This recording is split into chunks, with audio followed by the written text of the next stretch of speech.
Efficiency is the art of doing more, and productivity is the art of doing less. There's a big difference between being efficient and being productive. Being efficient is all about doing more emails, more calls, more meetings, more checkboxes. But being productive, that's about being and doing less and doing the things that actually move the needle.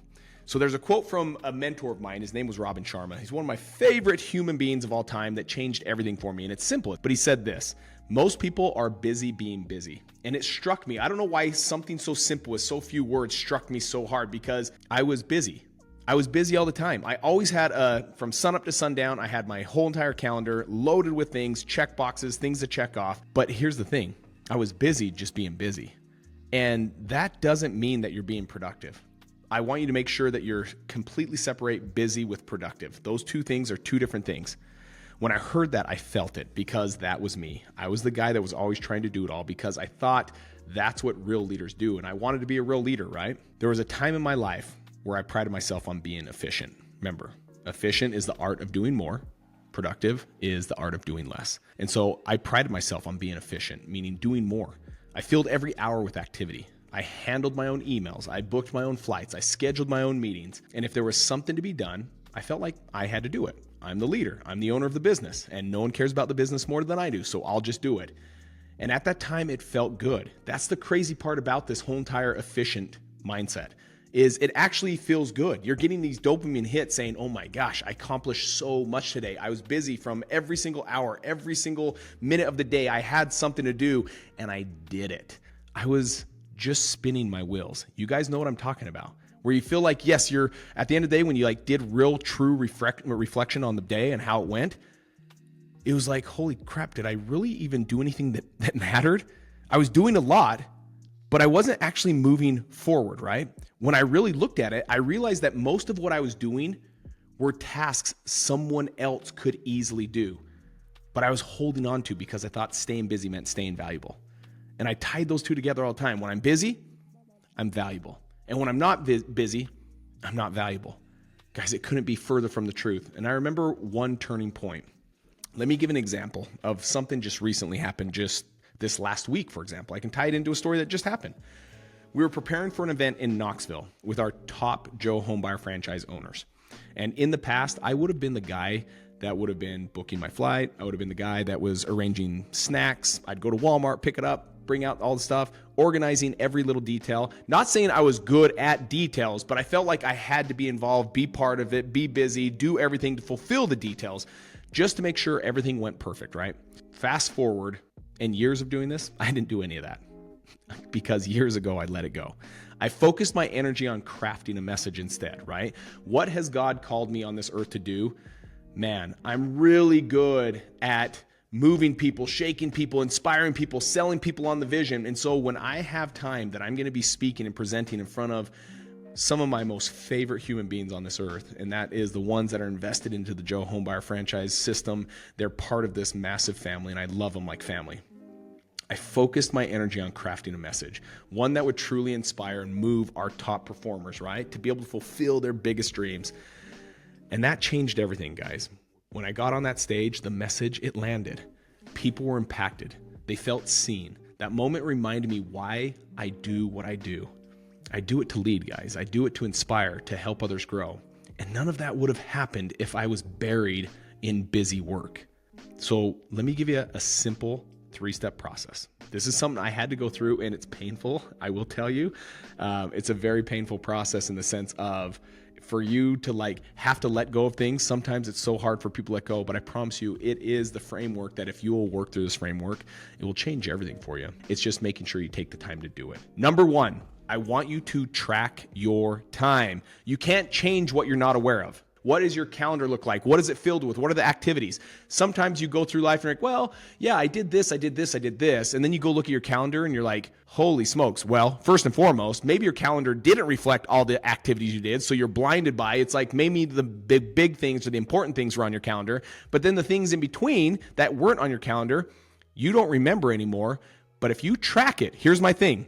If you will track it for the next 5 to 10 days, meaning a Monday through Friday while you're at business, while you're doing work, and then track your time again for the next following week. And I want you to track your time in 30-minute increments. Write down everything you do and then look at each activity and ask 2 questions. Did this give me energy or did it drain me? Okay, that's question number 1. Question number 2, was this a money producing activity or was it a distraction? And be honest with yourself. When you ran to go pick up your coffee today, I want you to be true. Did this give you energy? And I don't want you saying physical energy, saying, yes, it did. It gave me caffeine. I'm not talking about the caffeine dopamine hit. That's not what I'm talking about. Did that activity give you energy to drive away from office, doing something that could have mattered for your business to go pick up your coffee? Or did it drain you? And be honest with yourself. Was that a money producing activity or was it a distraction? Because better awareness leads to better choices, and better choices leads to better results. When you see your day written out, you'll realize just how much time is spent on things that don't move you closer to your goals. So that's number 1. You've got to get crystal clear. What are you doing? In 30-minute increments, you need to get crystal clear. What are you doing each and every day, and keep track of it. And then at the end of this, here's what I want you to do. Move to step 2, which is teaching you how to buy back your time. Now, there is a phenomenal book out there actually called Buy Back Your Time. It's by a dear friend of mine, Dan Martell. But here's what I want you to do. Once you find out what you're doing with your day and you're tracking it in 30-minute increments, I want you to ask this daunting question. Is this mine to do or is this mine to delegate? Meaning when you see every one of these tasks, maybe one of them is a high-level conversation. Is this mine to do or is this a one for me to delegate? Okay, for me, I want to do that. I want the high-level conversations. Then you'll look at, okay, I spent 30 minutes on my emails. And you'll look at it and say, is this mine to do or was this mine to delegate? For me, I don't touch any of my emails. I never even see my emails. Rarely do I go into my inbox. It's never up on my screen. It's usually if my executive assistant says, hey, can you take a look at this email? This is one I think that you need to respond to. Then I'll go respond to it. Other than that, she's in there responding as me or as herself saying, hey, Cody couldn't get to this email in time and I figured you'd want a quick response. So here's the answer. Boom. Drops it, right? For most people, the greatest hire you can ever make is an executive assistant. And I'm totally bought into this. For the cost or in the investment of that one role, the return on time and energy, it's better than any hire you can go through. They can handle emails, scheduling, logistics, travel, all the little things that quietly steal hours from your day. They're able to manage it and manage it so much more efficient than any of us can as visionaries or as leaders of companies, right? They do it so much better. You don't realize how much those micro decisions drain your mental energy until they're gone. But buying back your time is one of the smartest things you can do as a business owner and as a leader and even as a parent. So if you're listening to this and you're like, okay, but what if I don't own a business? Okay, I want you to then track your time with your day and see what you're doing and see the things that you're touching throughout the day. Maybe you're doing the dishwasher 10 times a day. And it's like, great. If I'm suggesting that my significant other gets to have an executive assistant as their first hire, then I would say, care about home Inc., just like business Inc., and treat your home the same way. Meaning, get yourself someone that can come in and clean your home as often as you need and as often as you deem necessary. Why? Because you'll be able to buy back your time to reinvest it the way you want. And you'll realize some of these things we hold on to because of tradition. Well, my mom cleaned her house and she would just shake her hand at me if she saw me that I hired someone. She'd be like, what are you teaching your kids to not hire out people to clean your house? Guys, that is complete craziness. Because if you don't understand this principle, then maybe stay into this old world of how you live.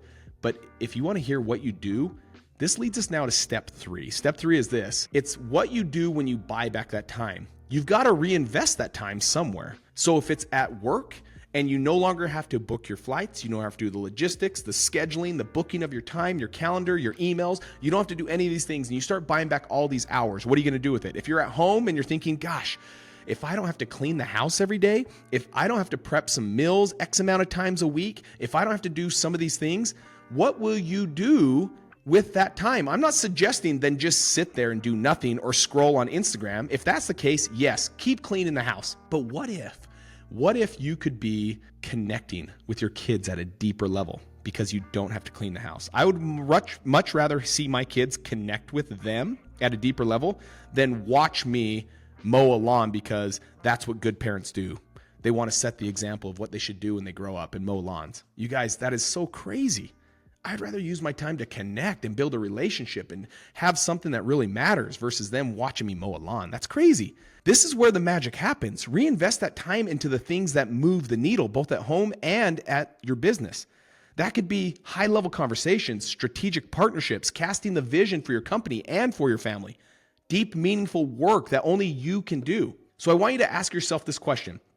What are the activities that if I doubled down on them would 10x my business or 10x your family over the next 12 months? What are the activities that if I doubled down on them would 10x my business or my family over the next 12 months? That's where your calendar should live.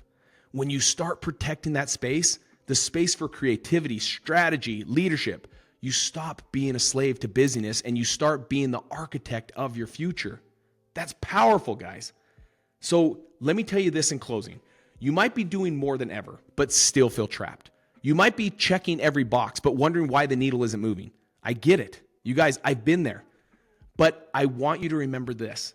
The secret to growth isn't doing more. It's doing less of what doesn't matter and more of what truly moves you forward. Let me say that again. It's the secret of life. It's doing less of what doesn't matter and more of what truly moves you forward. So this week, start with one simple step. Track your time. That's it. You'll be amazed at what you see and even more amazed by what happens when you start letting go. Because when you simplify, life gets richer. You get to show up with more energy, more presence, and more impact, not just in business, but in life and in your family. So I want you to ask yourself, so that we can close, ask this question. Am I being efficient or am I being productive? If this episode spoke to you, share it with someone who needs to hear it.